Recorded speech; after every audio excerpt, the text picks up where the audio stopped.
বাবু, আমার না প্রচণ্ড গরম করছে, আমি কি ফ্যানটা চালাবো? না তাহলে কুলারটা চালাই? না তাহলে কি চালাবো? ইচি কি?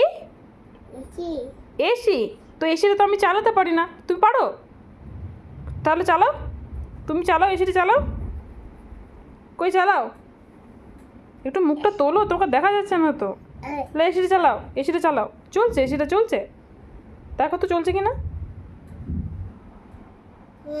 চলছে না না, তো আমি পারছি না তো, তুমি চালাও, তুমি চালিয়ে দাও, চালাও। ইয়া হুম, তো তুমি চালাও, আমি তো পারছি না, তুমি চালাও। পারছো না তো বাবাকে ডাকো। বাবা বাবা এসিটা চালিয়ে দিয়ে যাও, বলো। বাবা বাবা আসছে না না, আরও জোরে ডাকো বাবাকে, আরও জোরে ডাকো, জোরে জোরে ডাকো, তাহলে বাবা আসবে। কই ডাকো।